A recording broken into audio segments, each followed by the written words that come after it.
사도신경으로 신앙 고백하겠습니다. 전능하사 천지를 만드신 하나님 아버지를 내가 믿사오며 그 외아들 우리 주 예수 그리스도를 믿사오니 이는 성령으로 잉태하사 동정녀 마리아에게 나시고 본디오 빌라도에게 고난을 받으사 십자가에 못 박혀 죽으시고 장사한 지 사흘 만에 죽은 자 가운데서 다시 살아나시며 하늘에 오르사 전능하신 하나님 우편에 앉아 계시다가 저리로서 산자와 죽은 자를 심판하러 오시리라. 성령을 믿사오며 거룩한 공회와 성도가 서로 교통하는 것과 죄를 사하여 주시는 것과 몸이 다시 사는 것과 영원히 사는 것을 믿사옵나이다. 아멘.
기도하겠습니다.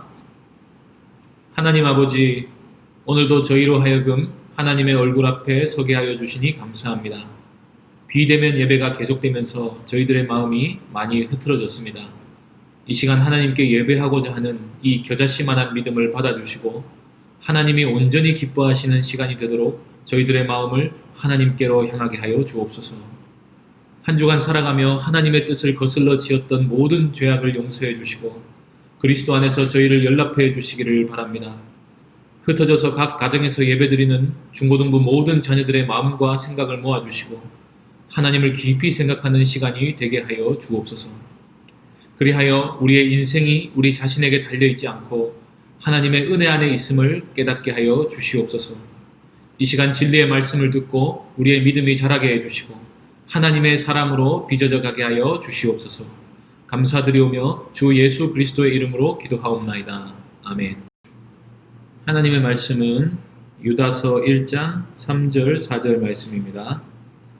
유다서 1장 3, 4절 말씀 읽겠습니다. 사랑하는 자들아, 우리가 일반으로 받은 구원에 관하여 내가 너희에게 편지하려는 생각이 간절하던 차에 성도에게 단번에 주신 믿음의 도를 위하여 힘써 싸우라는 편지로 너희를 권하여야 할 필요를 느꼈노니 이는 가만히 들어온 사람 몇이 있음이라. 그들은 옛적부터 이 판결을 받기로 미리 기록된 자니 경건하지 아니하여 우리 하나님의 은혜를 도리어 방탕한 것으로 바꾸고 홀로 하나이신 주제 곧 우리 주 예수 그리스도를 부인하는 자니라. 아멘. 중고등부 학생 여러분 반갑습니다. 잘 지내고 계신가요? 비대면 예배가 진행된 지 벌써 한 달, 꼬박 4주가 되고 있습니다. 여러분들이 예배를 잘 드리고 있는지 어떤 마음으로 예배 드리고 있는지 별로 확인할 길이 없어서 좀 걱정되는 마음이 있습니다만은 그래도 지금 이 영상을 보고 있는 친구들은 그래도 하나님께 예배하고자 하는 마음을 가지고 나왔다고 믿고 하나님 말씀을 또 전하려고 합니다. 여러분 마음을 잘 모아서 하나님께 예배하는 시간이 되기를 바랍니다. 오늘날 우리가 사는 시대를 정보화 시대라고 하죠. 제가 위키피디아, 위키백과를 보니까 이렇게 돼 있었어요. 정보화 시대란 정보로 가공된 지식과 자료 따위가 사회 구조나 습관, 인간의 가치관 따위에 큰 영향을 미치는 시대를 가리킨다고 합니다. 영국에서 증기기관이 발명되어서 1차 산업혁명이 일어나면서 제조업이 활성화됐고 그 때문에 사람들이 공장을 중심으로 경제활동을 하게 되었습니다. 우리나라도 정보화 시대로 접어들기 전에 먼저 산업화를 겪게 되었죠. 농업 중심 경제 구조에서 산업 중심으로 넘어가다가 이제는 정보를 어떻게 얻고 활용하느냐가 중요해진 정보화 시대를 우리가 살고 있습니다. 그리고 나서 이제 IT나 AI들을 활용한 4차 산업혁명을 얘기하고 있는데 사실 4차 산업혁명에서도 핵심은 정보쟁탈전입니다. 5G나 사물인터넷이나 인공지능이나 로봇 등을 개발하는 것도 중요하지만 기술적인 발전 측면도 물론 중요하지만 더 중요한 건 컨텐츠죠. 지금 유튜브 때문에 사람들이 TV를 보는 관점이 좀 많이 달라졌습니다. 영상 퀄리티나 편집 기술 이런 것도 중요하지만 사람들이 점점 자신에게 흥미를 끄는 내용에 더 관심을 많이 기울이고 있는 것 같습니다. 겉보기에 아무리 훌륭한 영상이라도 내용이 지루하면 꺼버릴 수 있고 다른 대체 영상을 찾을 수가 있죠.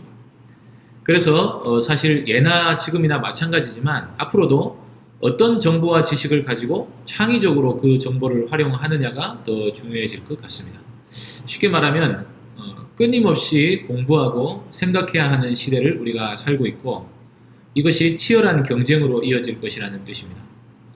요새는 농사를 짓는 일도 사실은 그렇게 간단하지 않죠. 근력과 성실함만 있으면 되는 게 아니라 최신 농업 기술에 대한 정보를 가지고 있어야 하고 인터넷 등을 이용해서 스스로 판로를 개척할 줄도 알아야 되고 농업 전체가 돌아가는 흐름도 읽을 수 있어야 합니다. 제가 보기에는 그런 면이 있습니다. 쉽게 말하면 농부도 공부를 많이 해야 한다는 뜻이에요. 환경이 또 자꾸 변하죠. 또 사람들이 생산도 많이 하고 소비도 많이 하다 보니까 땅에 영양분이 없어서 화학 비료를 많이 쓰는데 그걸 또 친환경으로 극복해 보려고 물고기를 이용한 농업 같은 게 이제 우리나라에도 도입이 되는 것 같습니다. 제가 몇 년 전에 어떤 미국 분을 통해서 아쿠아포닉스라는 농법에 관해서 이야기를 들은 적이 있는데 이제 우리나라에도 도입이 되는 것 같습니다. 관심 있는 학생들은 한번 찾아보기 바랍니다. 자, 그런데 이런 정보들은 대부분 인터넷에서 유통이 되는 것들이죠. 정보를 얻는 방식에는 여러 가지가 있습니다. 남에게 들어서 알 수가 있고 책을 읽거나 수업이나 강의를 듣거나 방송을 보거나 해서 정보들을 접할 수 있는데 아마 그 중에서 우리가 아는 대부분의 지식은 인터넷으로 얻어지는 걸 겁니다. 물론 그 중에서 이 지식들을 체계화하고 가장 제대로 사용할 수 있는 방법은 책입니다. 책을 읽어야 머릿속에 떠다니는 지식을 적재적소에 활용할 수 있는 능력이 생기게 되죠. 그냥 머릿속에 잡지식만 떠다니면 남에게 자랑하거나 잡담하는 데 외에는 거의 쓸모가 없습니다. 말하자면 인터넷에 있는 정보를 얻을 때 가장 중요한 게 분별력입니다. 스스로 어떤 분명한 관점을 가지고 분명한 가치관과 세계관과 뚜렷한 목표를 가지고 정보를 얻어서 머릿속으로 걸러내고 자기 것으로 만들 수 있는 능력이 있어야 한다는 뜻이죠. 그런 능력은 좋은 책이나 강의를 들을 때에만 얻어질 수 있는 거고요. 그래서 대학 수업료가 비싼 겁니다. 그런데 자기 안에 어떤 분별력이 없이 아무 지식이나 다 받아들이고 정리가 안 되면 머릿속이 쓰레기통이 됩니다. 인터넷을 정보의 바다라고 하는데 대부분은 쓰레기들이 떠다니죠. 잘못된 정보나 거짓말이거나 말초신경을 자극하고 말거나 오늘 쓰고 내일 버릴 지식들이 너무나 많다는 거예요. 내일 되면 아무 쓸모 없어지고 머릿속이 쓰레기통이 돼서 아무 가치 없는 생각을 하며 살도록 방치될 위험이 인터넷을 돌아다닐 때 생길 수 있다는 겁니다. 그래서 일반적으로도 우리가 소위 성공하는 인생을 살기 위해서라도 바른 정보들을 좀 이렇게 받아들이고 쓰레기 같은 정보들을 좀 걸러낼 필요가 있다는 거죠. 이 세상을 살아가는데도 그런 지혜가 필요합니다. 그런데 지금 이 시간은 변화하는 세상에서 살아남기에 대한 강의가 아니라 설교 시간이죠. 제가 정보화 시대를 언급한 이유는 놀랍게도 하나님이 만드신 세상이 정보로 이루어져 있기 때문입니다. 마태복음 4장 4절을 함께 보겠습니다. 예수님께서 대답하여 이르시되 기록되었으되 사람이 떡으로만 살 것이 아니요 하나님의 입으로 나오는 모든 말씀으로 살 것이라 하였느니라. 사람은 뭘로 삽니까? 밥으로? 빵으로? 예수님의 말씀은 어떻죠? 하나님의 말씀으로 산다고 되어 있어요. 태초에 하나님이 뭘 가지고 세상을 창조하셨습니까? 말씀으로 창조하셨습니다. 여러분, 과학이 하는 일이 뭐냐면요, 이 세상을 수량화하는 거예요. 세상에 일어나는 모든 일을 정보화시키는 게 과학입니다. 그렇게 해서 실제로 연구해보니까 눈에 보이는 우리의 모든 현상을 수학이나 언어로 얼마든지 바꿀 수 있다는 거예요. 그 대표적인 예가 DNA죠.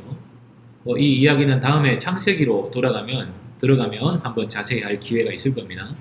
DNA에 생물 구성 정보가 적혀 있고 그거를 수학이나 언어로 표기할 수 있습니다. 그래서 사람이 산다고 할 때 음식을 먹어서 생명을 유지한다. 이 개념을 누가 만드신 거죠? 하나님이 그런 세계를 창조하신 겁니다. 하나님이 이 세계를 그렇게 프로그램 하셨다는 거예요. 여러분, 그 MMORPG 같은 게임 할 때 캐릭터가 생명을 얻는 방법이 몇 가지가 있죠. 약을 먹을 수도 있고 가만히 쉴 수도 있고 한데 여러분, 프로그램을 만든 사람은 자기 캐릭터한테 생명을 어떻게 줄까요? 단어 몇 개만 입력하면 됩니다. 말씀으로 생명을 줄 수 있다는 거예요. 하나님도 마찬가지입니다. 하나님이 만드신 세상이기 때문에 사람은 음식으로만 사는 게 아니라 하나님의 말씀으로 산다는 거예요. 실제로는요. 그리고 하나님이 사람을 만드시고 어떤 명령을 하시죠.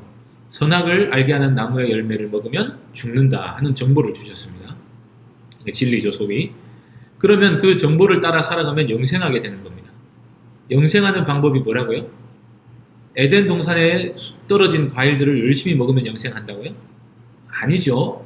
하나님이 주신 말씀, 진리를 따라 살아가면 영생을 하게 된다는 겁니다. 신약 시대를 살아가는 우리가 영생하는 방법은 무엇입니까? 예수님의 말씀을 또 들어보겠습니다. 요한복음 6장 35절에 이렇게 되어 있습니다. 예수께서 이르시되 나는 생명의 떡이니 내게 오는 자는 결코 줄이지 아니할 터이요 나를 믿는 자는 영원히 목마르지 아니하리라. 예수님이 자신을 뭐라고 하십니까? 나는 생명의 떡이다. 사람이요, 아무리 음식을 잘 가리먹고 건강을 위한 노력을 기울여도 결국은 죄 때문에 다 죽습니다. 그런데 예수님을 먹는 사람은 영생한다는 거예요. 이게 사람이 떡으로만 사는 게 아니라 말씀으로 산다는 거죠. 잘 먹고 잘 사는 사람이 영생하는 게 아니라 예수님을 믿는 사람, 진리를 믿는 사람이 영생한다는 것입니다. 이게 바른 정보이고 진리입니다. 세상에서 가장 중요한 정보입니다. 이거보다 더 중요한 사실은 없습니다. 이것은 전문가만 알아야 할 지식이 아니라 세상 모든 사람이 알아야 할 진리인 거죠. 다른 모든 것을 하나도 모른다 해도 이것을 알고 믿은 사람은 복 있는 사람입니다. 반면에 세상에서 가장 똑똑한 사람도 이 진리를 모르면 저주받은 사람인 겁니다. 바로 이 사실 때문에 마귀가 사람들로 하여금 진리를 믿지 못하게 해요. 그 방법은 거짓 정보를 흘리는 겁니다. 그리고 믿는 사람들에게는 세상의 쓴맛을 보여주는 거예요. 괴롭히면서 예수 믿으면 복 받는다 그랬는데 인생이 왜 이렇게 힘들어? 하면서 거짓 정보로 돌아서게 만드는 거예요. 에덴 동산 때부터 그랬습니다. 하나님은 선악과를 먹으면 죽는다고 했는데 마귀가 나와가지고 결코 죽지 않는다 하면서 거짓 정보를 흘려준 거예요. 그러면 사람은 선택을 해야 하는 거죠. 이게 맞는지 저게 맞는지 모르니까 누구를 믿느냐가 이제부터 문제가 됩니다. 오늘날에도 마귀의 궁극적인 목표는 하나님의 형상인 사람을 죽이는 것입니다.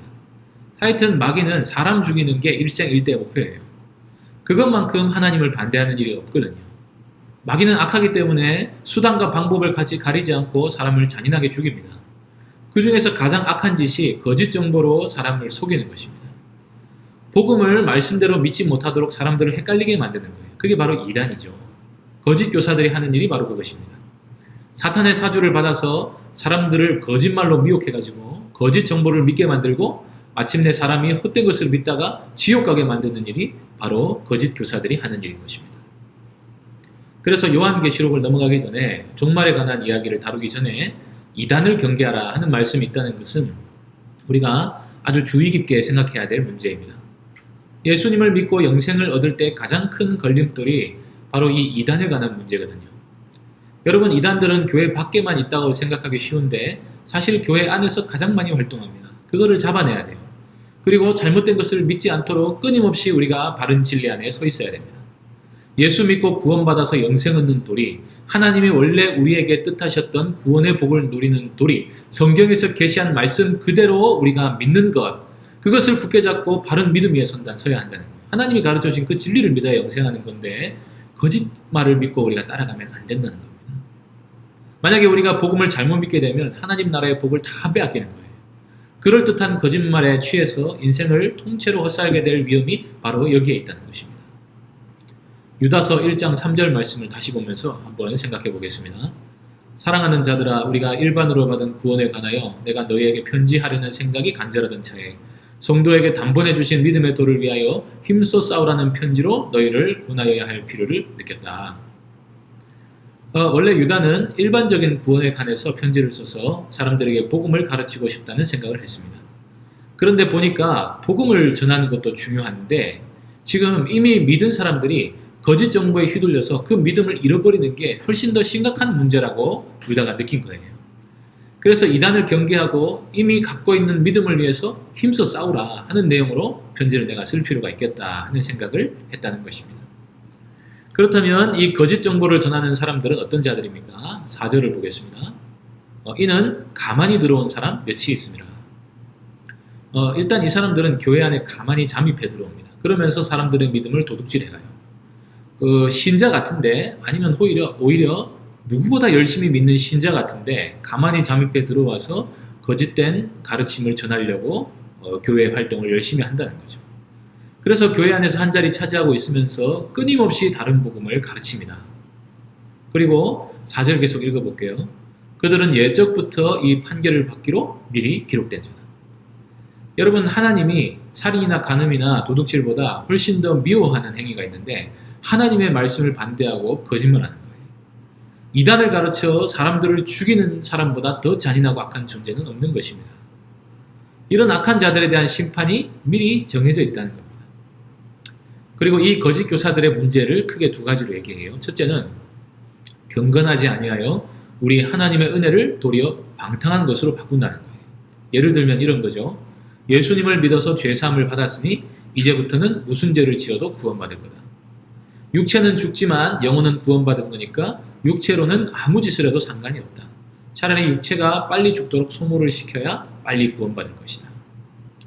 제가 예전에 그 찬양 집회가 많이 유행했을 때는 이런 생각으로 신앙생활하는 청년들이 많이 있었습니다.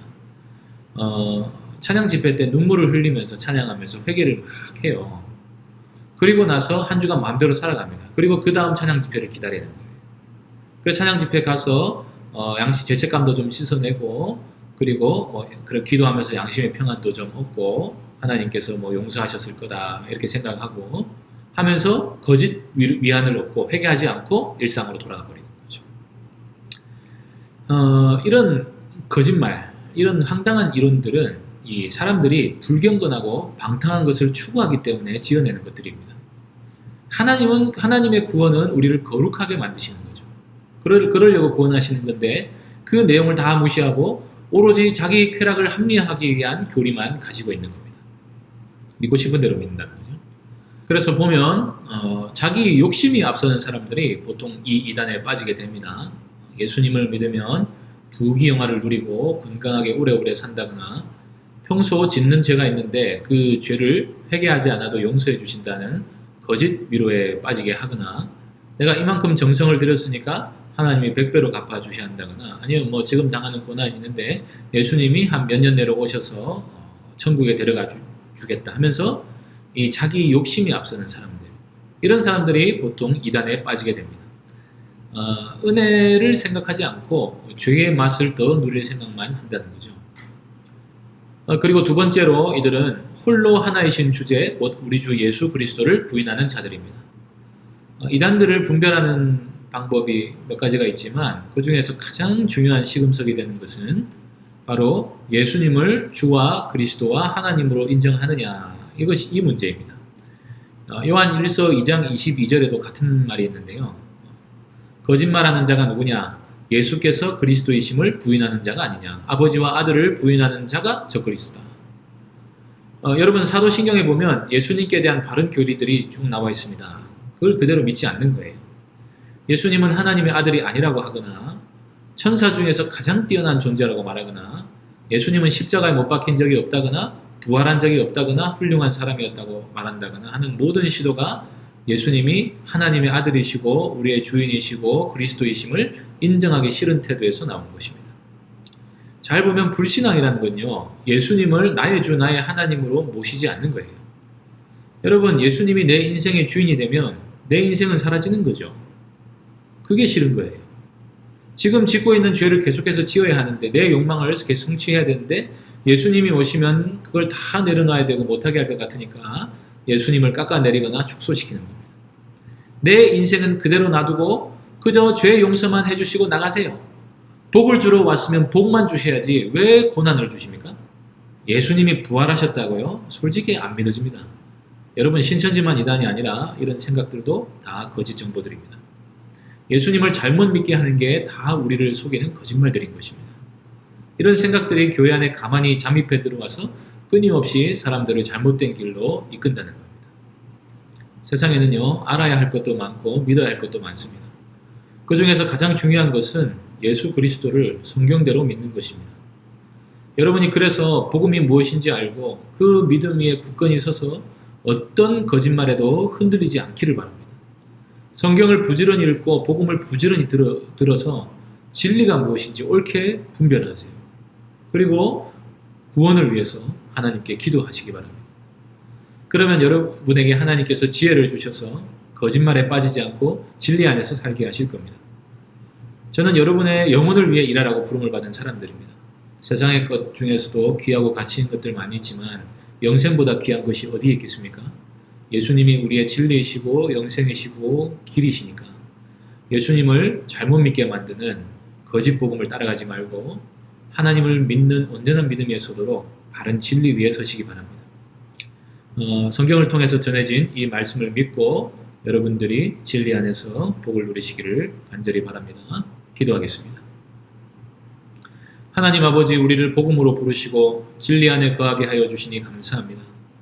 저희는 눈먼 양과 같아서 길을 잃고 진리에서 떠나 방황할 때가 많습니다. 하나님께서 저희를 택하시고 부르시고 진리를 알게 하시고 믿게 하여 주셨사오니 이 진리 안에 든든히 서서 이탈하지 않게 하여 주시옵소서. 주 예수 그리스도의 이름으로 기도하옵나이다. 아멘. 광고 말씀을 드립니다. 다음 주일부터는 현장 예배를 드립니다. 온라인 예배 인증샷을, 오늘 예배드린 인증샷을 보내주시면 대면 예배 때 소정의 선물을 드리겠습니다. 여러분 단톡방이나 밴드에 올려주시기 바랍니다. 주기도문으로 예배를 마치겠습니다. 하늘에 계신 우리 아버지여, 이름이 거룩히 여김을 받으시오며 나라의 임하옵시며 뜻이 하늘에서 이룬 것 같이 땅에서도 이루어지이다. 오늘날 우리에게 일용할 양식을 주옵시고 우리가 우리에게 죄 지은 자를 사하여 준 것 같이 우리 죄를 사하여 주옵시고 우리를 시험에 들게 하지 마옵시고 다만 악에서 구하옵소서. 대개 나라와 권세와 영광이 아버지께 영원히 있사옵나이다. 아멘. 이 시간 2부 순서로 요한계시록을 보겠습니다. 요한계시록 첫 번째 부분인데 1장에서 3장까지를 보도록 하겠습니다. 제목은 7 교회에 보내는 편지입니다. 계시록이라고 하죠. 요한이 받아가지고 우리에게 하나님의 계시다 해서 우리에게 전달해 준 것인데, 이게 영어로는 아포칼립스라고 합니다. 어디선가 들어본 말이죠. 그 헬라어로는 아포칼립시스라고 한 말을 영어권에서 이제 그대로 따온 건데요. 이게 어떤 감추어져 있던 것을 드러내서 보여준다 하는 의미를 가지고 있습니다. 여러분, 요한계시록이 뭐 하는 책일까요? 종말에 일어날 일, 말세에 일어날 일, 예수님이 재림하실 때, 재림하시기 전과 재림하신 날과 재림하신 후에 일어날 일, 요거를 보여주려고 하나님이 계시한 겁니다. 아직 일어나지 않은 미래의 일을 우리에게 알려주시기 위해서 특별히 계시한 책이 요한계시록인 거죠. 여러분, 예수님을 믿지 않은 사람이 미래에 일어날 일을 알 수가 있겠습니까? 한 치 앞도 내다볼 수가 없는 거예요. 그런데 성경을 믿으면 어떤 놀라운 복을 누리게 되냐면요, 계시를 알게 됩니다. 미래에 아직 일어나지 않은 일에 대해서 우리가 알 수 있게 돼요. 그 중에서 가장 확실히 일어날 거라고 우리가 믿고 있는 일이 예수님의 재림과 새하늘과 새 땅이 시작되는 거죠. 그것을 하나님께서 예수님을 통해서 그의 종 요한에게 계시로 내려준 것이고, 하나님을 믿는, 진리를 믿는 모든 사람은 이 계시를 받아 누릴 수 있게 된 겁니다. 원래 하나님만 알고 있던 거죠. 미래의 일을 누가 알겠습니까? 하나님 외에.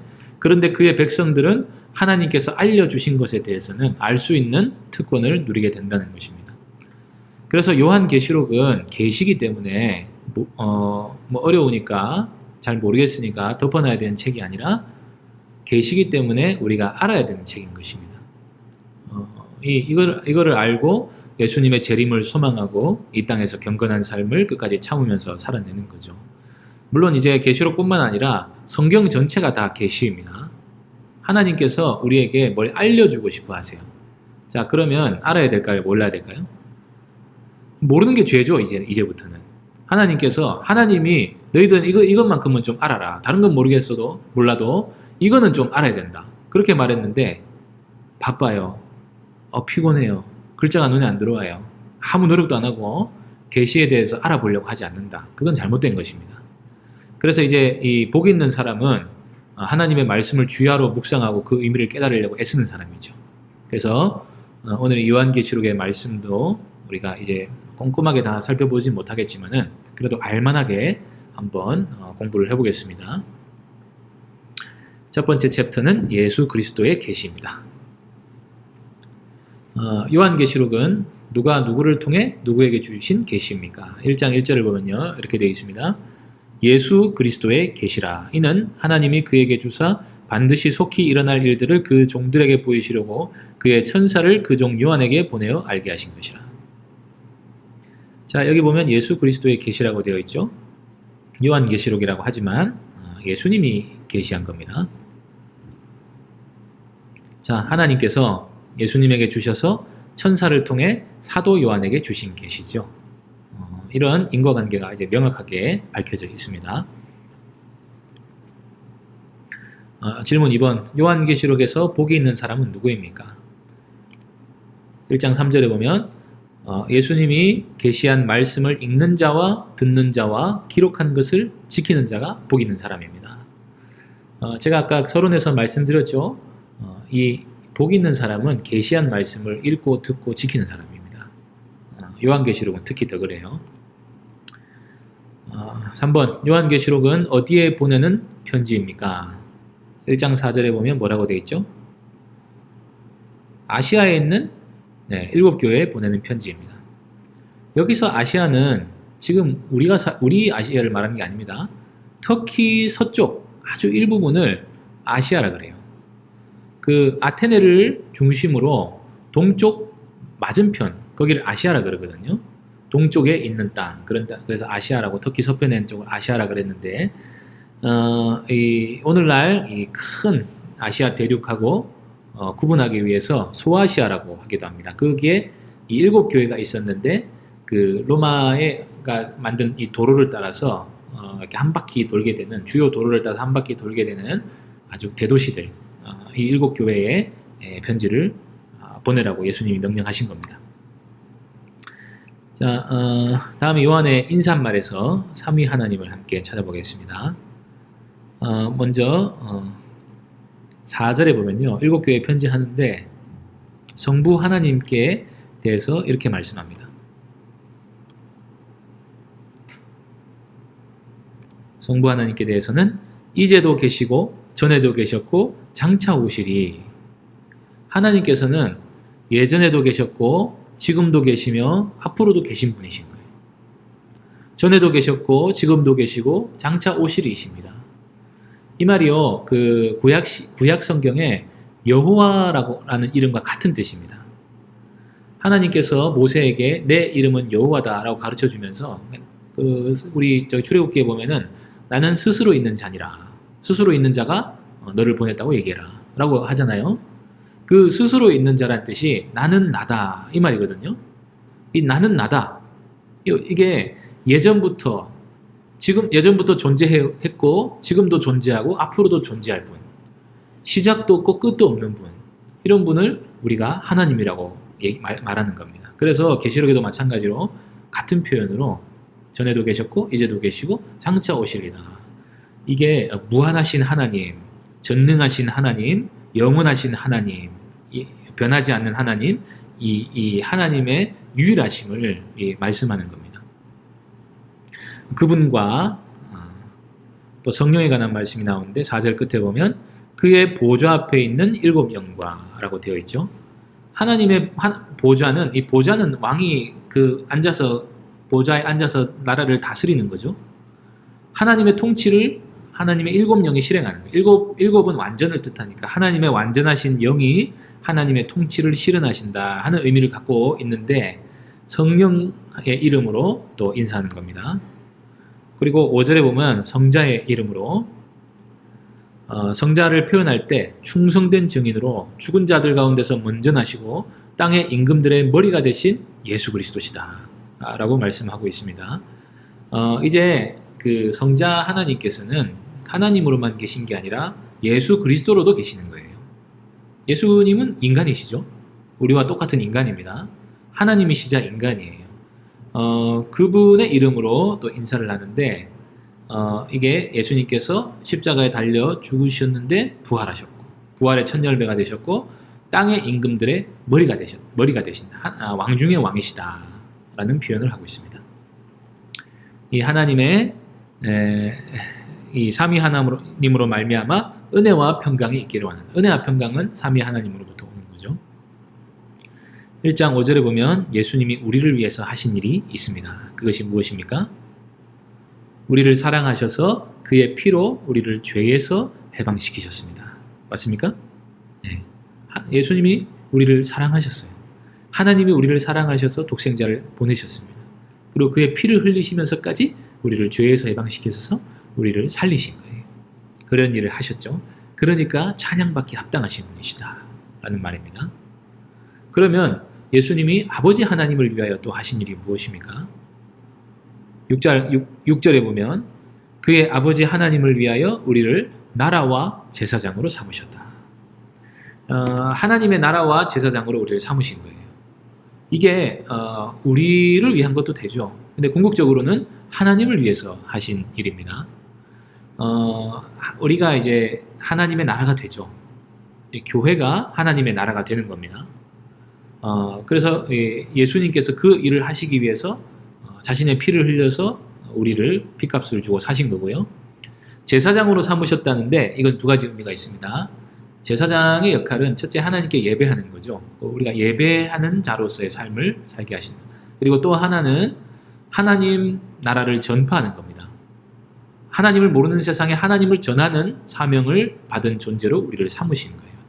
이게 하나님을 위해서 그러는 거죠. 하나님께서 사람을 사랑하시고 그의 나라를 만드시려는 계획을 품고 계셨기 때문에 예수님이 그거를 실현시키신 겁니다. 자, 1장 7절에 보면 예수님은 어떻게 다시 오신다고 되어 있습니까? 구름을 타고 오신다고 되어 있습니다. 자, 그리고 이제 두려워하지 말라 하는 메시지를 예수님이 우리에게 전해주십니다. 자, 1장 9절에 보면 사도 요한이 지금 어디 있죠? 반모라고 하는 섬에 있죠. 예수님을 증언하다가 반모라고 하는 섬에 유배가 된 겁니다. 이 채석장이 있는 데였는데 그 섬에 유배되어 갔습니다. 예수님을 전한다는 이유로. 1장 10절에 요한이 계시를 받은 날이 언제라가 되어 있죠? 네, 주의 날, 이 주일이란 뜻인데요. 이 주일에 계시를 받았습니다. 요한이 본 예수님의 모습이 나오는데 예수님께서 주의 날에 요한이 큰 감동을 받았고 뒤를 돌이켜 보니까 예수님의 모습이 보이는 거예요.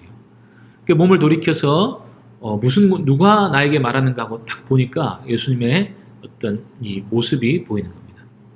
여러분, 이 예수님의 영광스러운 모습을 보기 전에 요한이 예수님의 모습을 본 적이 있어요, 없어요? 봤죠. 마른 땅에서 난 줄기 같아서 초라한 모습, 초림하신 예수님의 모습을 봤습니다. 그리고 또 뭘 봤습니까? 예수님의 부활하신 모습을 봤죠. 초림과 부활 사이에 또 뭘 봤냐면 예수님이 변화산에서 영광스러운 모습으로 변모하신 모습을 봤습니다. 그렇게 예수님의 모습을 한 3가지로 보았는데 그렇게 요한이 예수님을 이렇게 보면은 알만하죠. 그런데 지금 본 예수님은 또 달랐습니다. 어떻게 달랐느냐 한번 정리해 보겠습니다. 자, 예수님의 복장은 발에 끌리는 긴 옷과 가슴에 금띠를 이렇게 띠고 계셨어요. 머리털을 보니까 눈 같고 흰 양털 같은 백발을 하고 계셨어요. 그 눈을 보니까 불꽃 같았습니다. 그 발은 빛난 주석 같았어요. 그 목소리는 많은 물소리 같았어요. 큰 폭포 소리.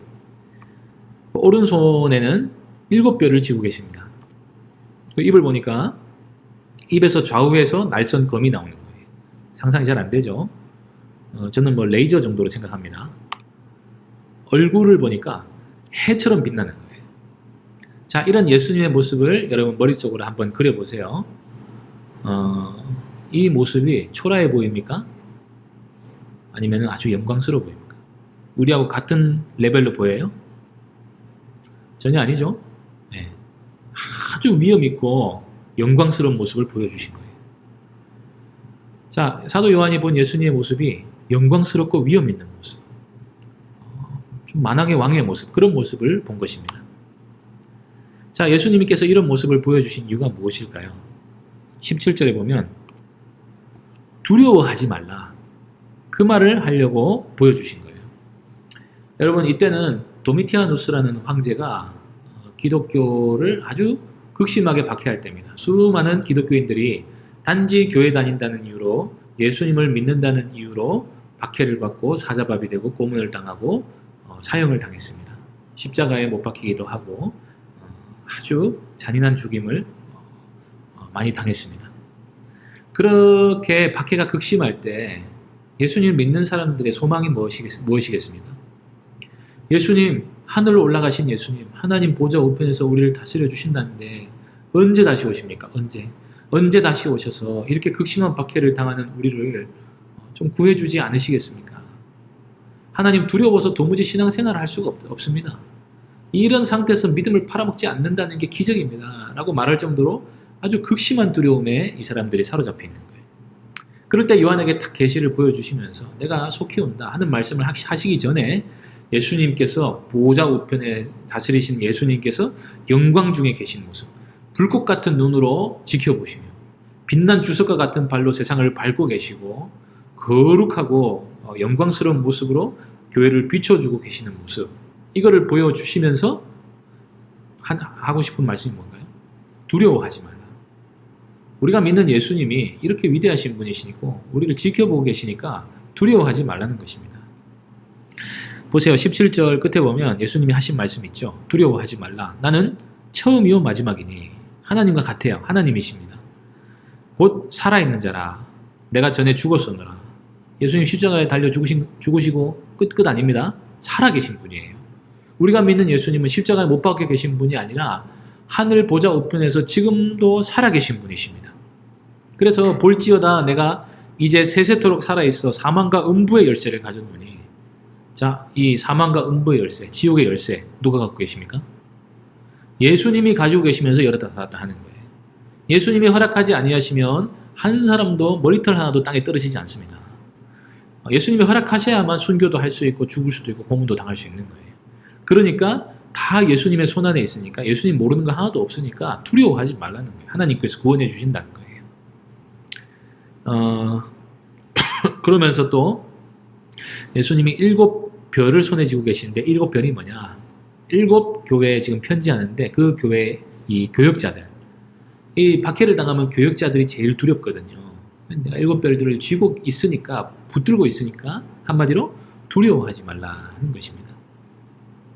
그 7별만 붙들고 계시는 게 아니라 7촛대도 들고 계시죠. 7촛대 사이를 거니시는데 7촛대는 7교회를 상징한다 합니다.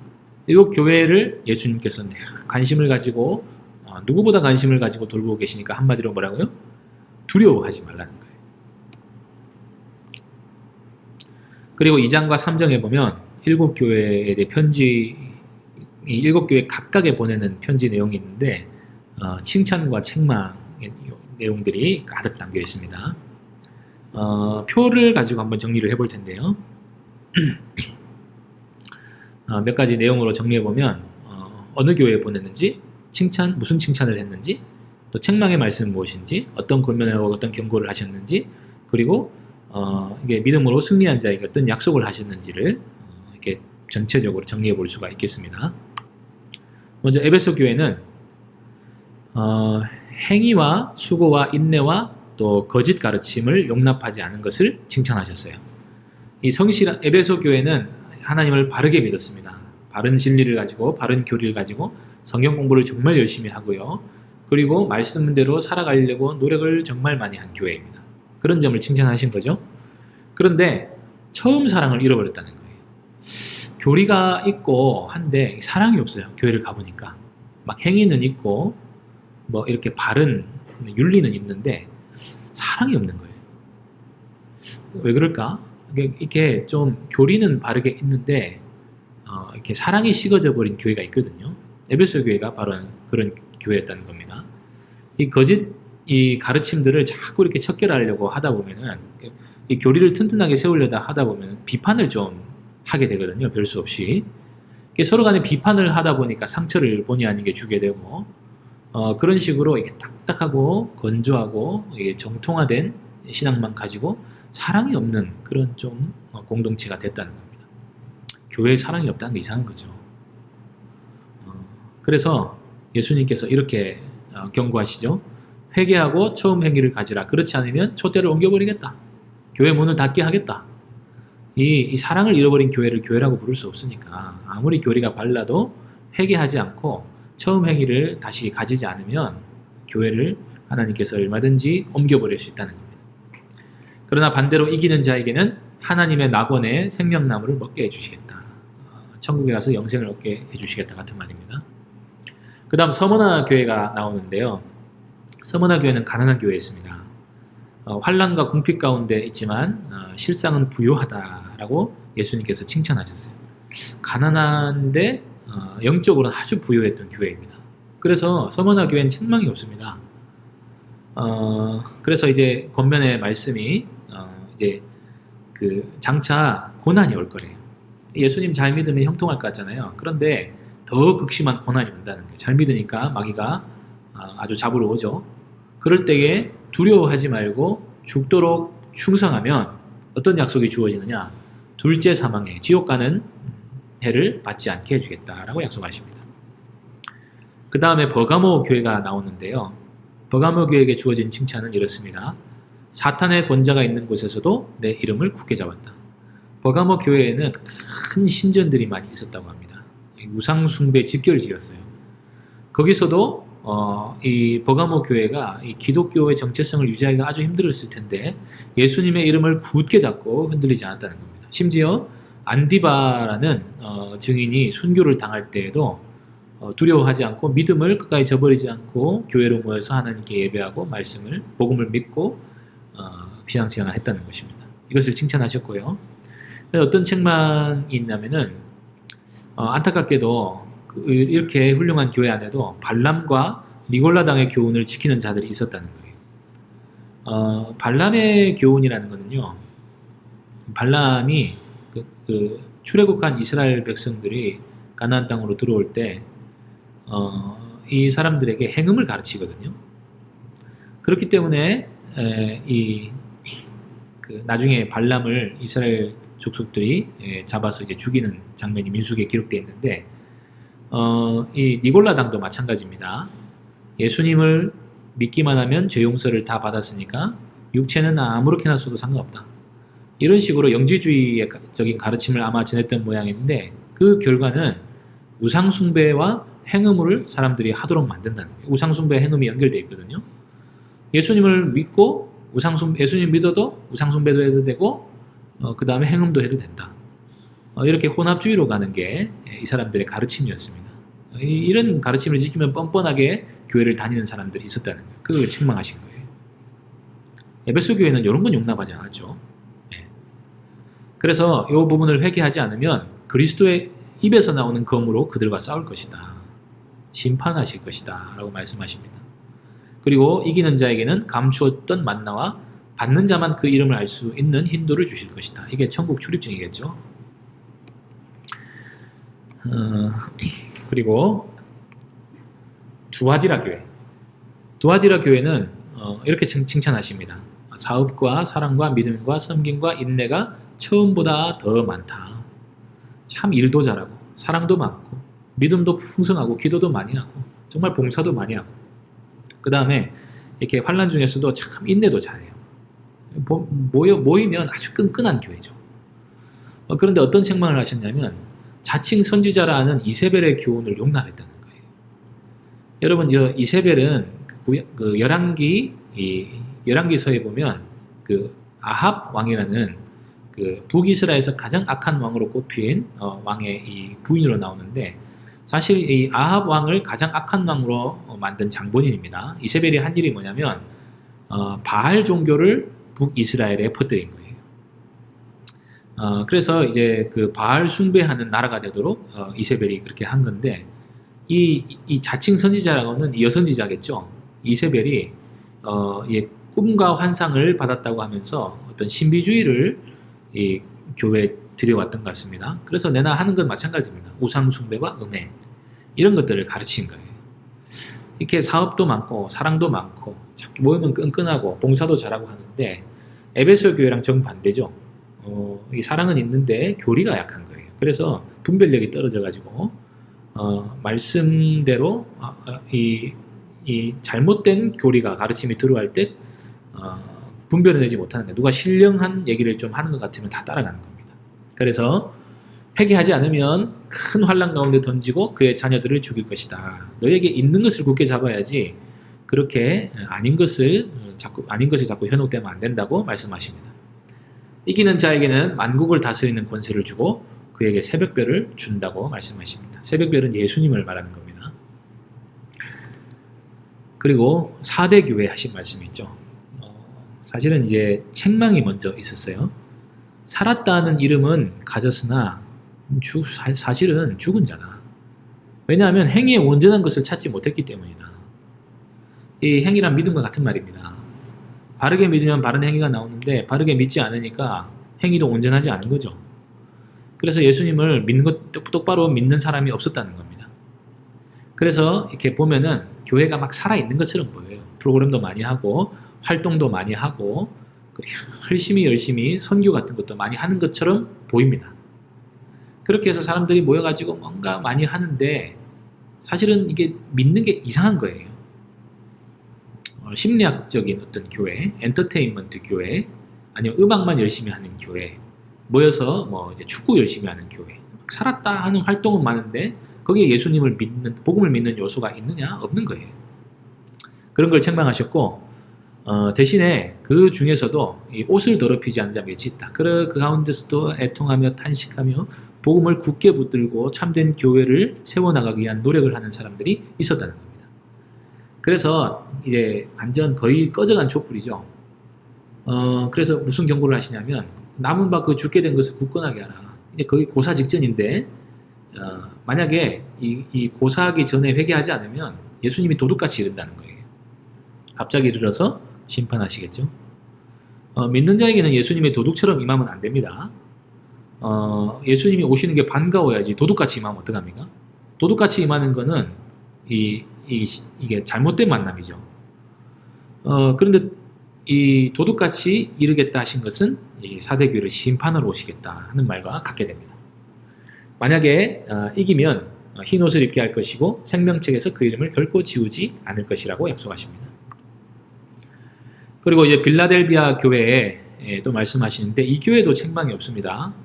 그러면서 어떤 칭찬을 하시냐면 아주 작은 능력을 가지고도 예수님의 말씀을 지키고 그 이름을 배반하지 않았다는 거예요. 능력은 작지만 작은 교회지만 돈도 별로 없지만 그리고 아주 지역사회에서도 위축되어 있지만은 그래도 예수님의 말씀을 지키면서 그 이름을 배반하지 않았다는 거예요. 자, 예수님께서 일 많이 하신 것을 물론 칭찬하십니다.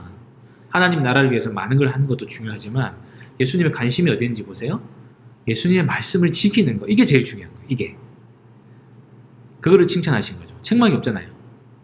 그래서 어떤 권면을 하시냐면 빌라델비아 교회에 내가 가진 것을 굳게 잡아서 아무도 내가 가진 면류관을 빼앗지 못하게 하라. 끝까지 믿음을 지켜라. 고난이 있고 환난이 있고 능력이 작지만 그래도 믿음을 끝까지 지켜라. 그러면 성전의 기둥이 되게 해준다. 그리고 그 위에 새 예루살렘과 예수님의 새 이름을 기록할 것이다. 라는 영광스러운 약속을 주셨습니다. 그리고 라오디게아 교회는 반대로 칭찬은 없고 또 책망만 있는 교회. 이게 빌라델비아 교회하고 또 반대라고 생각하면 됩니다.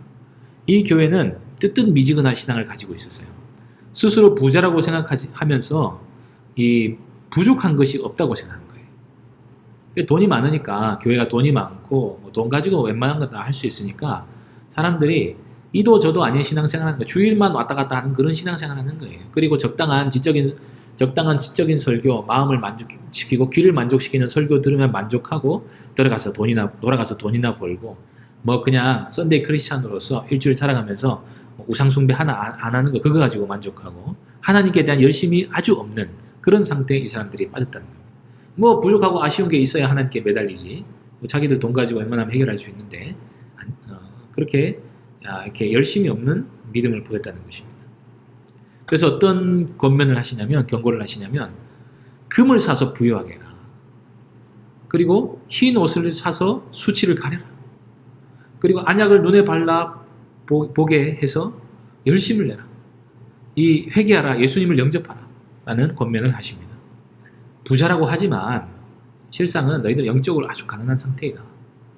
그리고 뭐 옷을 입었다고 하지만 벌거벗은 건 마찬가지다. 그리고 자꾸 본다고 그러는데 눈이 멀었으니까 안약을 사서 보게 해라.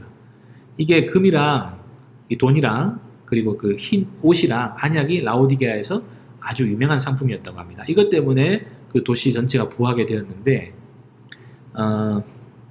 이 돈 때문에 믿음이 식어져 버린 거죠. 대신에 그럼에도 불구하고 믿음을 지키고 열심을 낸 자에게는 하나님의 보좌에 함께 해주시겠다고 약속을 하십니다. 7교회에 대한 칭찬과 책망을 쭉 살펴봤는데 칭찬만 받은 교회는 어디였습니까? 네, 서머나 교회, 빌라델비아 교회가 칭찬만 받았죠. 책망만 받은 교회는 어디입니까? 네, 라오디게아 교회였습니다. 자, 이제 생각해 봅시다. 예수님께서 영광 중에서 권세와 능력으로 세상을 다스리시며 우리를 지금도 지켜보시며 보호하시는 줄로 믿습니까? 예수님을 믿으면서 예수님을 믿기 때문에 고난을 당하는 사람들에게는 이 믿음이 절대적으로 필요합니다. 이 믿음 없이는 세상에서 고난을 이길 수 없어요. 이 믿음이 있어야 우리가 고난 중에서도 악을 행하지 않고 믿음 가운데 살 수 있는 거죠. 그 다음에 일곱 교회에 대한 칭찬과 책망 가운데서 내게 해당하는 말씀이 있습니까? 여러분 그 일곱 교회의 칭찬과 책망을 보면서 남 이야기가 아니고 자기 이야기로 이렇게 들어야 돼요. 내게 해당하는 말씀이 있으면 칭찬이 있으면은 그걸 계속 그대로 잘하면 되고 책망이 있으면은 회개해야 되는 거죠.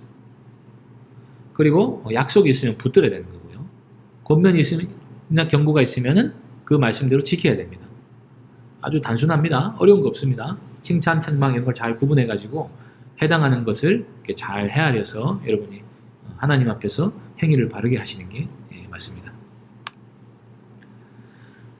우리 살펴본 말씀에서 1장 7절에 보시면 볼지어다 그가 구름을 타고 오시리라 각 사람의 눈이 그를 보겠고 그를 찌른 자들도 볼 것이요 땅에 있는 모든 족속이 그로 말미암아 애곡하리니 그러하리라. 아멘. 여러분 예수님이 다시 오십니다. 이게 우리가 성경에서 계시된 말씀 중에서 가장 위대한 말씀 중에 하나죠. 앞으로 일어날 일 중에서 가장 큰 이벤트가 예수님께서 다시 오신다는 겁니다. 그런데 각 사람의 눈이 그 예수님을 보게 된대요. 그리고 그를 찌른 자들도 보게 될 것이라고 합니다. 예수님께서 구름을 타고 오실 때에 예수님을 찌른 자들도 예수님을 보겠죠. 로마 병정들요. 예수님 옆구리를 창으로 찌른 로마 병사들도 예수님을 보게 될 겁니다. 그때 땅이 애곡할 때는 회개할 기회를 잃어버리고 자기들이 예수님 믿지 않았던 걸로 인해서 탄식하며 애통하겠죠. 그런데 또 한 가지 의미가 있습니다. 여러분, 예수님을 찌른 사람이 누구입니까? 우리가 다 예수님을 찌른 사람들이에요. 우리가 다 예수님을 십자가에 못 박은 사람들이에요. 왜 그렇습니까? 우리 죄 때문에 예수님이 못 박히셨잖아요. 우리의 죄를 사해해 주시려고 예수님께서 십자가에 달리신 거 아닙니까? 예수님께서 우리에게 그 십자가의 복음, 은혜를 깨닫게 하셨을 때 우리가 제일 먼저 깨닫게 되는 게 뭐냐면요. 내가 예수님을 찔렀다. 예수님을 볼 때에 우리가 예수님을 찔렀다 하는 걸 보게 되는 거죠. 그런 말미암아 우리가 탄식하며 애곡하게 됩니다. 예수님께서 우리에게 이렇게 은혜를 베풀어 주시는 대로 이 말씀을 이해할 수 있습니다. 자, 그래서 우리가 이 복음의 은혜를 이렇게 받아들인 사람으로서 예수님께서 다시 오신다 하는 말씀을 믿고 예수님을 찌른 사람들이었지만 예수님께서 우리를 믿는 사람들을 구원해 주시고 하나님 나라로 우리를 인도해 주실 것이다 하는 사실을 믿고 계시록 말씀을 앞으로도 계속해서 살펴보도록 하겠습니다. 수고하셨습니다.